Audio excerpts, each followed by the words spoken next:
Section 3, Slavery Dominates Politics. Disagreement over slavery led to the formation of the Republican Party and heightened sectional tensions. One American Story.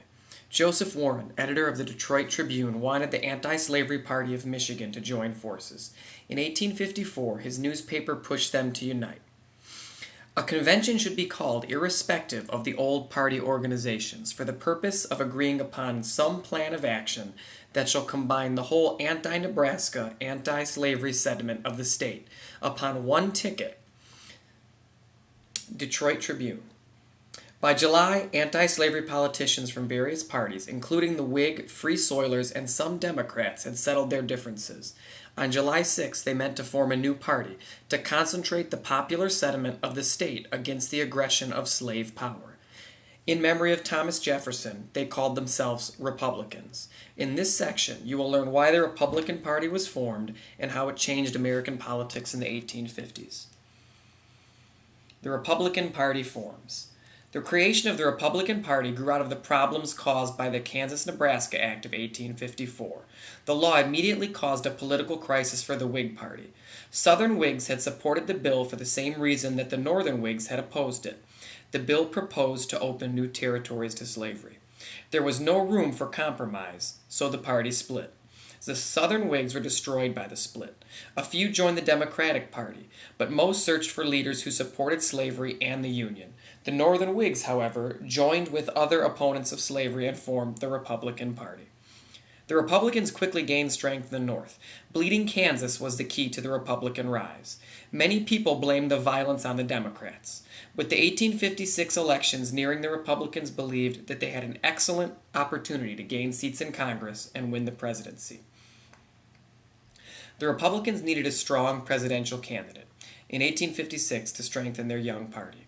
They nominated John C. Fremont.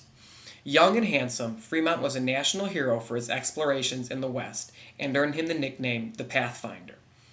Republicans liked Fremont for a couple of reasons. He had spoken in favor of admitting both California and Kansas as free states. Also, he had little political experience and did not have a controversial record to defend. Even so, Republican position on slavery was so unpopular in the South that Fremont's name did not even appear on the ballot there. The election of 1856. The Democrats nominated James Buchanan to run for the presidency of 1856. As minister to Great Britain, he had been in England since 1853 and had spoken neither for nor against the Kansas-Nebraska Act. Buchanan took advantage of his absence from the country. He said little about slavery and claimed that his goal was to maintain the Union. Buchanan appealed to Southerners, to many people in the Upper South, and to the border states, and Northerners who were afraid that Fremont election could tear the nation apart. The American, or Know Nothing Party, also nominated a presidential candidate in 1856. They chose Millard Fillmore, who had been president following the death of Zachary Taylor from 1850 to 1853. But the Know-Nothings were divided over slavery and had little strength. The 1856 presidential election broke down into two separate races. In the North, it was Buchanan against Fremont. In the South, it was Buchanan against Fillmore. Buchanan won. He carried all the slave states except Maryland, where Fillmore claimed his only victory. Buchanan also won several northern states. Although he lost the election, Fremont won 11 northern states.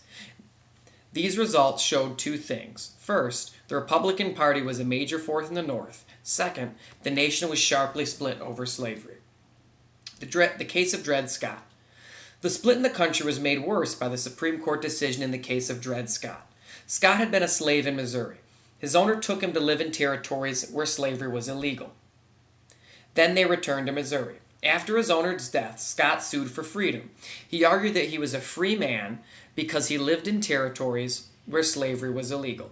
His case, Dred Scott v. Sanford, reached the Supreme Court in 1856. In 1857, the court ruled against Scott. Chief Justice Roger B. Taney delivered his opinion in the case. It said that Dred Scott was not a U.S. citizen. As a result, he could not sue in U.S. courts. Taney also ruled that Scott was bound by Missouri's slave code because he lived in Missouri. As a result, Scott's time in a free territory did not matter in this case. In addition, Tawney argued that Congress could not ban slavery in the territories. To do so would violate the slaveholders' property rights protected by the Fifth Amendment. In effect, Taney declared legislation such as the Missouri Compromise unconstitutional. Southerners cheered the court's decision. Many Northerners were outraged and looked to the Republican Party to halt the growing power of the Southern slaveholders. Lincoln and Douglas debate. After the Dred Scott decision, the Republicans charged that the Democrats wanted to legalize slavery not only in all U.S. territories, but also in all the states. They used this charge to attack individual Democrats. Stephen A. Douglas, sponsor of the Kansas-Nebraska Act, was one of their main targets in 1858. That year, Illinois Republican nominated Abraham Lincoln to challenge Douglas for his U.S. Senate seat. In his first campaign speech, Lincoln expressed the Northern fear that Southerners wanted to expand slavery into the entire nation. He set the stage for his argument using a metaphor from the Bible. A house divided against itself cannot stand. I believe this government cannot endure, permanently half slave and half free. I do not expect the Union to be dissolved. I do not expect the house to fall. But I do expect it will cease to be divided. It will become all one thing or all the other. Later in the year, the two men held formal debates across Illinois. The Lincoln-Douglas debates are now seen as models of political debate. At the time, the debates allowed people to compare the short, stocky, well-dressed Douglas with the tall, thin, gawky Lincoln. The two men squarely addressed the nation's most pressing issue, the expansion of slavery. For Lincoln, slavery was a moral, a social, and a political wrong, but he did not suggest abolishing slavery where it already existed. He argued only that slavery should not be expanded. Douglas did not share Lincoln's belief that it was the national government's role to prevent the expansion of slavery. Instead, he argued that popular sovereignty was the best way to address the issue because it was the most democratic method to do so. But popular sovereignty was a problem for Douglas. The Supreme Court decision in the Dred Scott case had made popular sovereignty unconstitutional. Why? It said that people could not vote to ban slavery because doing so would take away slaveholders' property rights. In the debates, Lincoln asked Douglas if he thought people in a territory who were against slavery could legally prohibit it, despite the Dred Scott decision.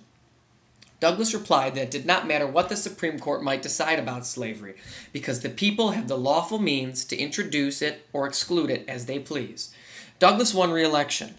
Lincoln, despite his loss, became a national figure and strengthened his standing in the Republican Party. John Brown attacks Harper's Ferry. In 1859, John Brown, who had murdered pro-slavery Kansans 3 years ago before, added to the sectional tensions. Brown had a plan. He wanted to inspire slaves to fight for their freedom. To do this, he planned to capture weapons from the U.S. arsenal at Harper's Ferry, Virginia. On October 16, 1859, Brown and 18 followers, 13 whites and 5 blacks, captured the Harper's Ferry arsenal. They killed 4 people in the raid. Brown then sent out word to rally and arm local slaves. No slaves joined the fight. The U.S. Marines attacked Brown at Harper's Ferry. Some of his men escaped, but Brown and 6 others were captured and 10 men were killed. Brown was then tried for murder and treason. He was convicted and sentenced to hang. On the day he was hanged, abolitionists tolled bells and fired guns in salute. Southerners were enraged by Brown's actions and horrified by the Northern reaction to his death. As the nation headed toward the election of 1860, the issue of slavery had raised sectional tensions to the breaking point. In the next section, you will read about the election of 1860 and its effect on the nation.